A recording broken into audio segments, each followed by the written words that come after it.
வணக்கம். சித்தூர் மகாராஜராஜேஸ்வரர் திரு ஆலயம் பற்றி சிந்திக்க இருக்கின்றோம். முன்னோர்கள் கூறுவார்கள், 1000 தெய்வங்களை கும்பிடுவதும் சரி, ஒரு குலதெய்வம் கும்பிடுவதும் சரி என்று கூறுவார்கள். குலதெய்வம் எது என்று தெரியாதவர்கள் இந்த ஆலயத்திற்கு சென்று வழிபடலாம் என்று நம்பப்படுகின்றது. அவ்வளவுக்கு சிறப்பு மிகுந்த இந்த திரு ஆலயத்தின் வரலாறை பற்றி நாம் சற்று சிந்திப்போம். திருநெல்வேலி மாவட்டத்தில் ராதாபுரம் வட்டம் சித்தூர் கிராமத்தில் நம்பியாற்றின் கரையில் அமைந்துள்ள தென்கரை மகாராஜராஜேஸ்வரர் கோயில் ஸ்ரீ ஐயப்பனின் தம்பியான ராஜராஜன் அவதரித்த தலமாக சொல்லப்படுகின்றது.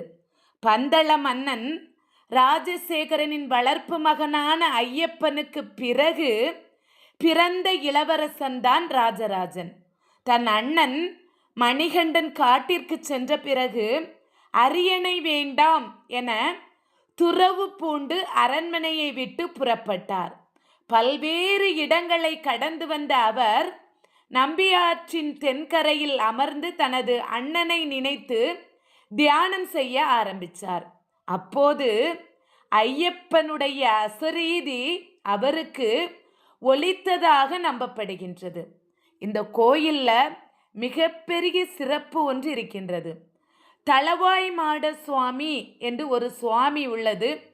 இந்த சுவாமி எப்படி காட்சியளிக்கின்றார் என்று சொன்னால், மாட்டு தலையுடன் அருள்பாலிக்கின்றார்.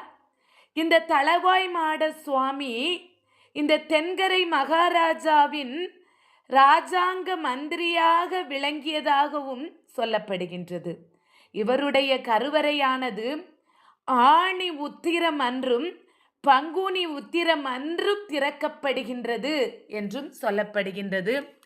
அத்தகைய சிறப்பு மிகுந்த இந்த திருத்தலத்திற்கு சென்று குலதெய்வம் யார் என்று தெரியாதவர்கள் வழிபட்டால் இந்த தெய்வங்கள் அவர்களுக்கு பலவிதமான அருளை அள்ளி அள்ளி கொடுக்கின்றது என்று சொல்லப்படுகின்றது.